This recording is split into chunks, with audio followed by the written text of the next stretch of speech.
she really going off the fucking rails. So I didn't see how that was going to work on a daytime talk show platform that The Real is. Because let me tell you something, Amanda. People always are like, I would love to see you on daytime TV, and I always tell them, but I couldn't do it because I don't like pets. I don't care for babies. Right. And I like to have a spicy set you in your window conversation more times than not. So I know I what the fuck am I going to do on Good Morning America for 2 hours? Except wreak havoc. It's not going to work. You got to know yourself. So when my baby said, she called me and told me, I got news. And I was like, and then I asked her something else, which I won't tell y'all. But I was like, you doing blah, blah, blah. And she's like, no, I'm actually going to The Real. I was like, oh, okay. Literally your response. And it was on text. And I could feel that on the text. Yes. I could feel that on the text. And I was like, okay, so this is going to be a conversation. Right. But you know what? No, it's a good thing, though. You did it. You had an experience. Check that off the fucking list. I don't take that back for nothing. Like, yeah. I got to be on TV every day, speaking my mind. You know, I think it was important to also just experience a panel environment and just if that works for me or not. Do you think it works for you? No. Okay. I love it. Definitive. No. No. The doll is not interested in... I will tell you this. As a person who's done now at this point, I'm about to do a new show. So this will be my third panel show. It does take some getting used to.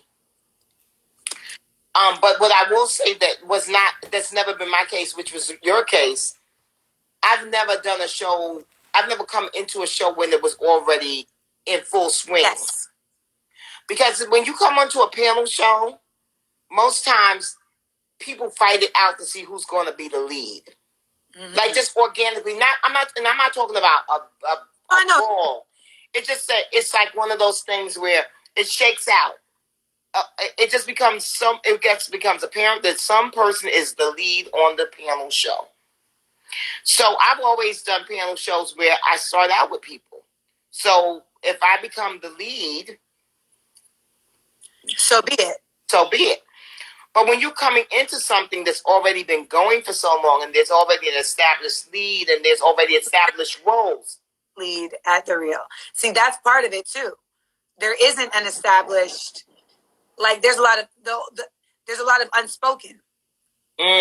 When you're dealing with unspoken, there's always going to be wild shit. There's always going to be, because that's lack of transparency. And when you don't have clear delineations for things, you just leave a lot of room for a lot of bullshit. Just by confusion. The fact that like people don't know where they fit. But I do feel you I felt like I had not been brought in to the situation with nurturing.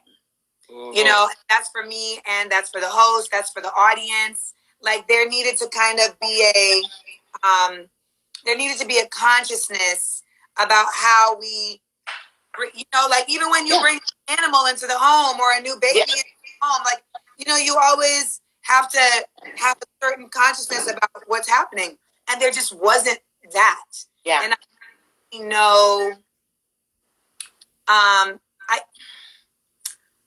I guess I didn't really consider that I needed to like press for that. But that's a live and you learn thing because you won't know that until you get into that situation. And although I think probably you'll never do another panel again, but we never say never. But I tell you this much.